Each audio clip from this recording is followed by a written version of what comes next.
Assalamualaikum warahmatullahi wabarakatuh. Selamat datang di podcast horor Gelap Gulita, di mana ketakutan terpendam dan kegelapan malam saling berpadu untuk menghadirkan cerita-cerita yang akan menghantui pikiran Anda. Dan malam ini kita akan menyelam ke dalam kisah mencekam berjudul Penghuni Malam Rest Area, karya Dio Seta. Bayangkan Anda sedang dalam perjalanan panjang, lelah dan membutuhkan istirahat. Di tengah malam, Anda menemukan sebuah rest area yang sepi dan sunyi. Terlihat aman, bukan? Tapi apakah Anda pernah berpikir siapa saja yang mungkin bersembunyi dalam gelap, menunggu mangsa berikutnya? Bersiaplah, karena cerita kali ini akan membawa Anda ke dalam dunia di mana batas antara kenyataan dan mimpi buruk menjadi samar. Anda semakin akan berpikir dua kali sebelum berhenti di rest area lagi. Oke, matikan lampu, kunci pintu, dan pastikan Anda tidak sendirian. Selamat datang di Penghuni Malam Rest Area, karya Dio Seta. Mari kita mulai.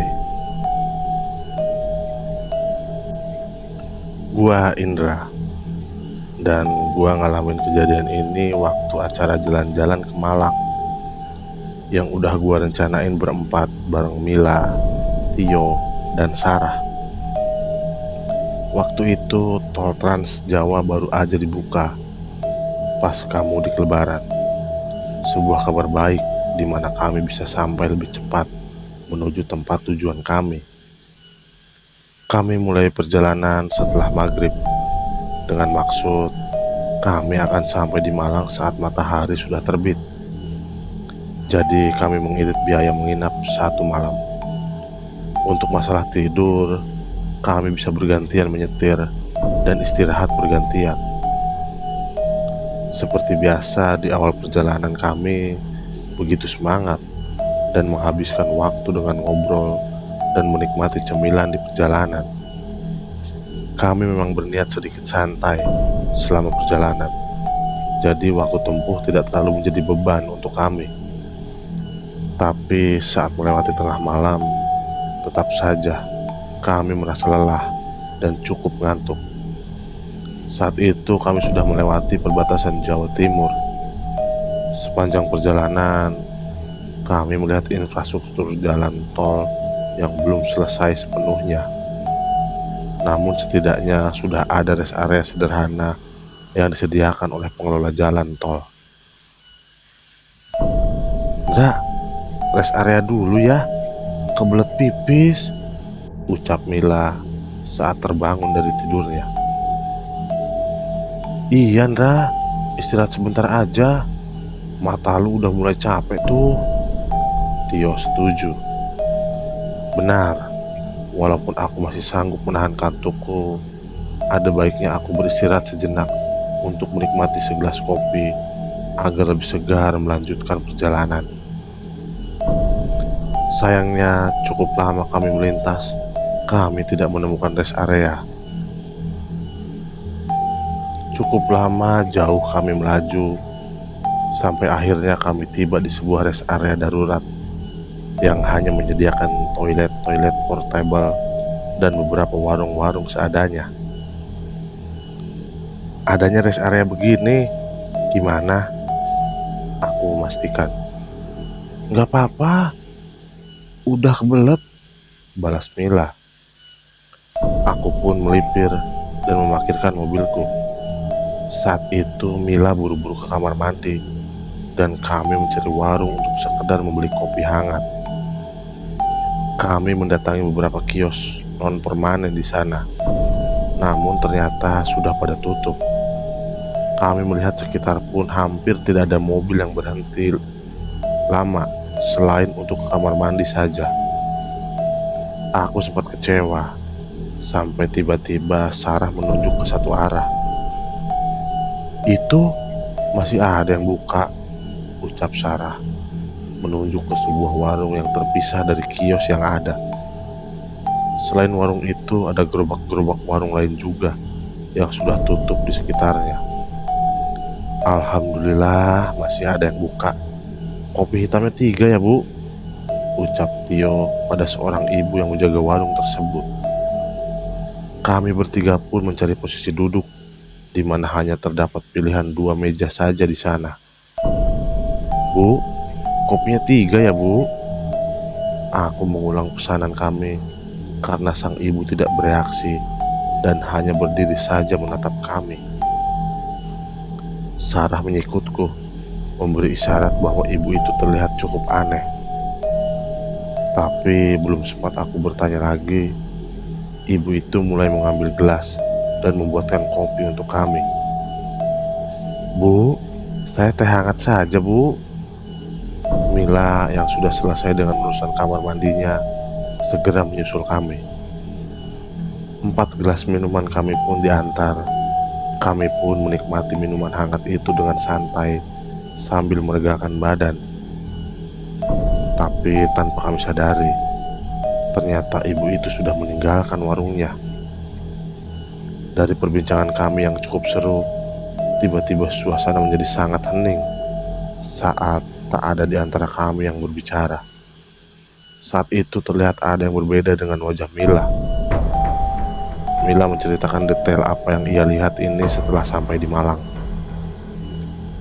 Dari celah kain spanduk warung di belakangku dan Tio, Mila tanpa sengaja melihat sosok putih yang mendekat dari arah pesawahan. Mila mencoba untuk tenang, namun semakin lama apa yang ia lihat terlihat semakin jelas. Ada sosok makhluk yang terbungkus kain kafan yang masih terikat berdiri di sana dan menatap mereka dengan wajah yang sudah membusuk. Wajah Mila pucat. Ia ingin memberitahu teman-temannya, namun ia khawatir akan membuat yang lain merasa panik selama perjalanan. "Nggak, kita balik sekarang yuk," ucap Mila. "Kopi Tio belum habis, ibunya juga belum datang," balasku. Mila melihat ke arah pocong itu lagi, dan ia semakin pucat ketika menyadari pocong itu tidak sendirian. Pocong-pocong lain muncul di sekitar pesawahan, dan semua menatap ke warung tempat mereka berada. "Tinggalin aja duit di warungnya, 100.000 harusnya cukup kan? Ayo," ucap Mila sambil mengeluarkan uang 100 ribuan. "Ya udah Ndra," muka Mila pucat, "kayaknya nggak enak badan," ucap Tio. Aku pun mengerti dan mereka pun segera meninggalkan warung itu. Uang 100.000 pun diletakkan di meja gerobak penjual itu dan mereka segera memasuki mobil. "Nggak ada yang mau ke kamar kecil lagi kan, Sarah?" tanya Tio. "Enggak, udah cepetan," ucap Mila. Sarah pun menggeleng menjawab pertanyaan Tio.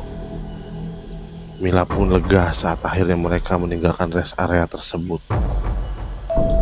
Perjalanan setelahnya lebih hening dari sebelumnya.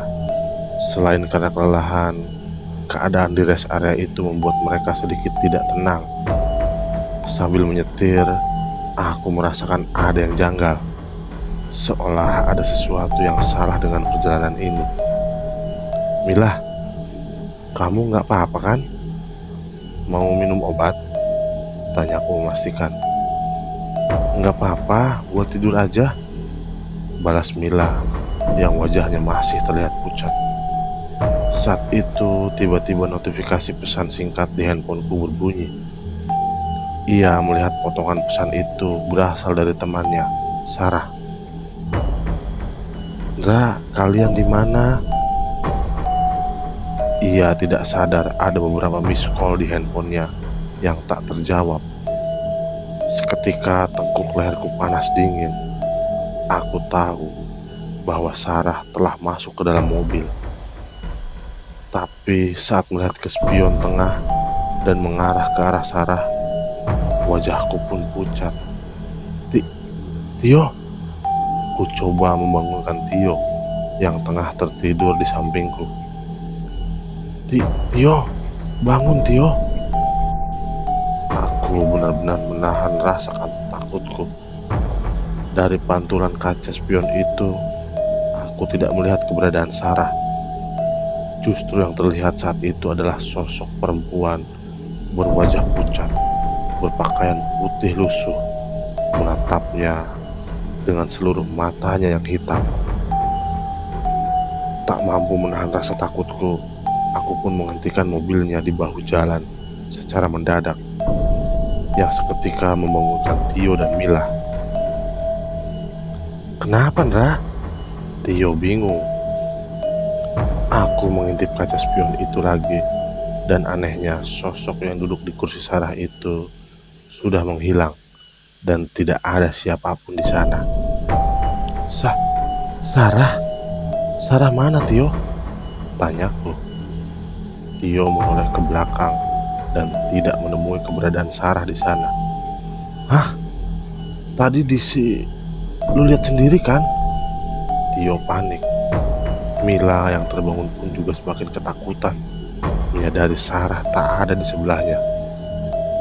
Tadi di sini, Ndra. Sumpah, ucap Mila. Mereka mencari ke belakang dan keluar. Kepanikan pun mulai muncul di antara kami. Kalau begitu, yang duduk di sebelah gua tadi siapa? Mila benar-benar ketakutan. Aku pun memutuskan menceritakan apa yang aku lihat dari spion tengah sebelumnya. Ada yang ngikut, wujudnya kayak kuntilanak, mukanya pucat, matanya hitam. Dia duduk di sebelah Mila tadi, jelasku. Dengan suara yang bergetar, Mila menangis tak mampu menahan takutnya. Ia pun semakin khawatir dengan keadaan Sarah yang mungkin masih tertinggal di rest area tempat ia melihat sekumpulan penampakan pocong itu. Jemput Sarah, Ndra. Jemput Sarah, teriak Mila. Iya, kita keluar pintu tol, terus putar balik. Tapi paling enggak butuh waktu 1 jam, balasku. Sepanjang perjalanan, Mila mencoba menelpon Sarah, dan Tio mencoba menelpon layanan tol. Namun sinyal di jalur tol itu tidak stabil, hingga tak ada telepon mereka yang menyambung.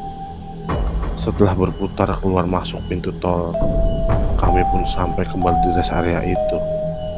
Kami pun turun dengan panik mencari keberadaan Sarah. Saat itu kami cukup lega saat melihat Sarah masih berada di sana, tidak sendirian.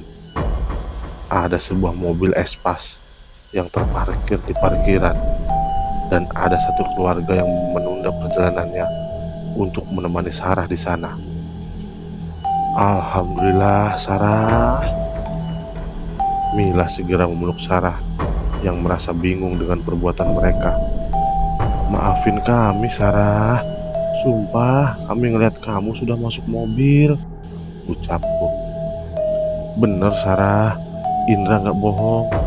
Kami gak nyangka kalau itu seorang bapak yang menemani Sarah menghentikan perkataan Tio. Jangan dibahas di sini ya. Yang penting teman kamu baik-baik saja, ucap bapak itu. Iya, terima kasih banyak, Pak, ucap Mila. Istri dari bapak itu pun terus mengelus-ngelus punggung Sarah. Sepertinya Sarah juga mengalami sesuatu di sana. Namun sesuai ucapan bapak itu, kami tidak menanyainya di sana. Setelah berterima kasih dengan bapak dan ibu itu, kami pun meninggalkan rest area. Mila tak henti-hentinya memegangi tangan Sarah dengan rasa bersalah. Tadi gue juga lihat, Ndra, ucap Sarah tiba-tiba saat kami setelah cukup jauh dengan rest area itu. Gua ngelihat kalian masuk ke mobil dan ada gua juga di sana. Gua mau teriak tapi nggak bisa Gue mau nyusul kalian, tapi langkah gue berat. Mila mengelus-elus punggung Sarah, berusaha menenangkannya. Waktu itu gue dengar suara-suara aneh dari belakang. Ada yang nangis, teriak, dan minta tolong. Tapi gue takut banget buat noleh. Untungnya habis keluar, mobil espas bapak itu datang dan parkir. Aku buru-buru menghampiri mereka dan minta ditemenin sampai kalian datang. Mendengar cerita itu, kami semua merinding. Saat itu sepanjang jalan, kami membaca doa. Dalam hati, berharap tidak ada kejadian serupa di perjalanan kami setelah ini. Untung, Sar. Untung kamu tidak menoleh ke belakang, ucap Mila. Mila tahu jika Sarah menoleh ke belakang, ia akan melihat apa yang Mila lihat sebelumnya. Sekumpulan pocong yang datang dari pesawahan. Selesai. Oke, itulah tadi cerita pendek dari Mas Dioseta dengan judul Penghuni Malam Rest Area. Dan terima kasih sudah menonton cerita horor kali ini. Jika Anda menikmati kisah ini, jangan lupa untuk like, share, and subscribe agar Anda tidak ketinggalan cerita-cerita menyeramkan lainnya. Aktifkan juga lonceng notifikasinya supaya Anda menjadi yang pertama tahu ketika ada video baru.